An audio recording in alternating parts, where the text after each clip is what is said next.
Allah tidak pernah tinggalkan Anda. Mungkin ini ujian untuk membuat Anda lebih hebat lagi di masa depan. Kalau Anda tidak tahan bantingan yang sekarang, bagaimana Anda bisa mengatasi pelintiran yang akan datang?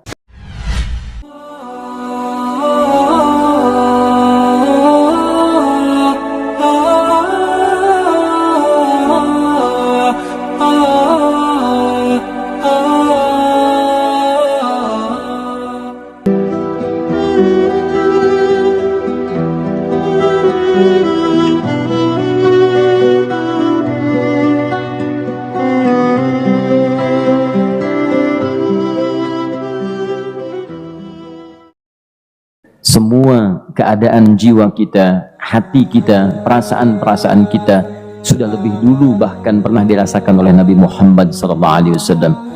Kalau Anda pernah gelisah, Nabi dulu pernah gelisah. Kalau Anda bahagia, Nabi juga pernah bahagia. Kalau Anda merasakan kekhawatiran, Nabi dulu pernah khawatir. Dan miniatur kehidupan kita sudah dicontohkan dalam perjalanan kehidupan Nabi Muhammad SAW agar kita bisa belajar mengatasi problematika kehidupan. Allahu Akbar, kalau beliau tidak diutus oleh Allah, kita tidak tahu bagaimana cara menyelesaikan pemetaan kehidupan kita hingga dengan saat ini.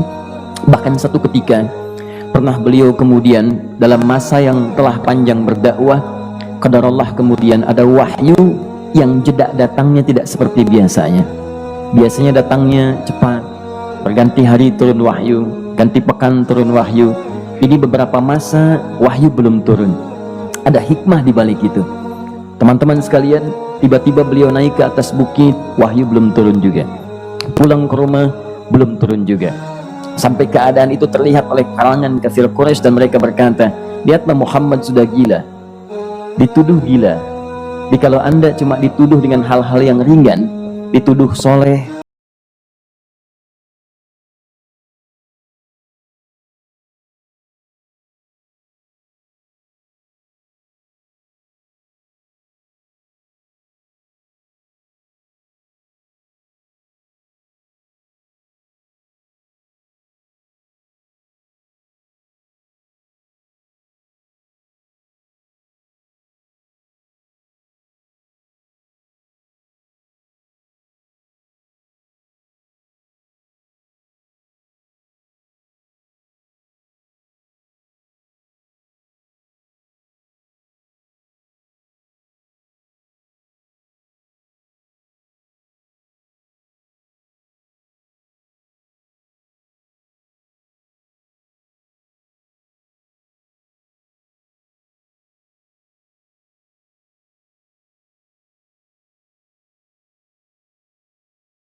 kau rasakan.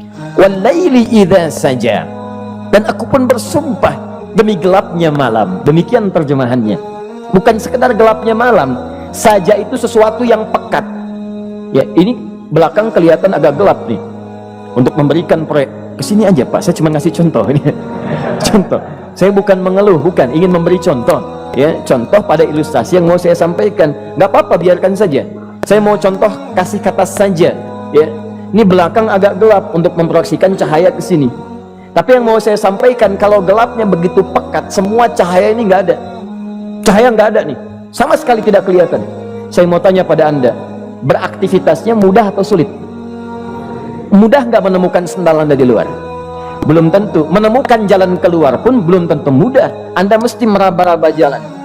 Anda mesti kemudian melihat sesuatu dengan pandangan mata hati Anda, raba, dan sebagainya, sampai menemukan jalan. Itu pun belum tentu benar. Itulah yang disebut dengan gelapnya malam saja pekat. Kadang-kadang ada orang yang menghadapi satu kesulitan yang pekat, suasananya siang, cuman karena masalahnya begitu pekat, seakan-akan membuat diri dia gelap. Jalan susah, limbung gitu. Kenapa gelap ya? Padahal terang. Karena masalah menggelimuti dirinya, seakan-akan dia diselimuti masalah yang gelap. Bimbang dia, makan nggak enak, minum nggak nyaman, dan seterusnya. Ya, biasanya makan ayam tenang, ini dikasih yang lebih enak juga rasanya pahit, nggak enak zamannya. Maka kalau kita ilustrasikan dalam suasana tadi, Muhammad, saya bersumpah, engkau pernah hidup nyaman ataupun engkau mengalami masalah yang sangat pekat dalam kehidupan. Engkau alami sesuatu yang dahsyat sampai engkau bingung, bimbang, pekat, mereka menuduhmu dengan macam-macam. Ma wadda'aka rabbuka wa ma qala. Saya pastikan kepadamu, dalam keadaan nyamanmu seperti dulu ataupun engkau bimbang seperti sekarang, Tuhanmu tidak akan pernah meninggalkanmu ataupun menuduhmu gila. Orang-orang yang dekat dengan Allah Subhanahu wa ta'ala, maka Allah akan menjaganya, baik dalam keadaan yang tenang dan nyaman ataupun dalam kesulitan yang luar biasa. Walal akhiratu khairul laka minal ula. Nanti saya akan tunjukkan kepadamu, jika kamu telah tabah dan sabar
sini Musa.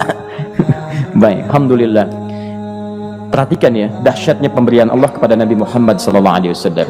Nabi Musa alaihi salam, dan sering kali kita bacakan untuk memohon kepada Allah, Rabbi syrahli sadri. Perhatikan baik-baik. Ini keunggulan Nabi Muhammad SAW dibanding Nabi Musa alaihissalam. Dua-duanya Nabi, Rasul, tapi masing-masing punya keistimewaan. Musa, Nabi, berdakwah, memohon kepada Allah kelapangan hati. Rabbi syrahli sadri. Ya Allah, tolong lapangkan hatiku nih. Kenapa mesti lapang? Karena pasti Musa merasakan nih, saya tahu betul karakter Firaun. Belum apa-apa sudah memaki. Kalau orang yang hatinya tidak lapang, tidak akan tahan dengan makian, keluarlah kemudian balasan yang tidak digambarkan sebelumnya. Firaun tuh kasar. Kasarnya bukan sekedar kasar, bahkan saking kasarnya bisa berujung pada eksekusi kematian. Saya contohkan tadi di sore yang ini, saya nggak suka dengan rambutnya nih, kata Firaun. Bukan nyuruh nyukur, Mas, tolong pisahkan kepala dari badannya. Gitu gayanya tuh Firaun. Ya, bukan nggak ngenakin, susah dengan Firaun itu. Jadi kalau belum apa-apa datang Musa ke situ, hatinya tidak seluas samudra, hatinya tidak lapang, cuman seluas gelas, tidak akan sabar menerima cacian Firaun. Begitu datang dicaci, dasar anak gak tahu diri, gak tahu malu, sudah saya rawat begini. Ya Allah, saya bosan dengarnya, matiin aja sekarang. Musa Nabi berdoa dikabulkan. Cuman kalau Firaun kemudian ajalnya misal wafat pada saat itu, tidak akan jadi contoh kepada kita untuk kekinian. Bagaimana orang yang bebal untuk bertobat kepada Allah Subhanahu wa ta'ala, bagaimana penyimpangan dalam kedudukan, bagaimana dia kemudian akrab dengan pengusaha yang gelap. Di pengusaha gelap berpartner dengan penguasa zalim, sudah ada dari dulu. Pengusahanya disebut dengan Qarun, kemudian mohon maaf ya, yang pemimpinnya disebut dengan Firaun, tokoh intelektualnya disebut dengan Haman. Makanya cerita ini komplit di Quran, sudah ada. Di setiap persoalan dalam kehidupan masyarakat disebabkan tiga hal yang berkolaborasi. Kalau bukan penguasa zalim berpartner dengan pengusaha gelap, ditopang oleh intelektual yang sembrono. Itu persoalan. Jadi kalau ada sekarang intelektual menyalahgunakan kepintarannya, dia terlambat, sudah ada Haman dulu. Dan gak usah bersaing, dia bisa bikin piramida, Anda belum tentu bisa membuatnya, kalah Anda, masih kalah hebat ya. Jadi kalau dititipkan sesuatu jangan disimpangkan.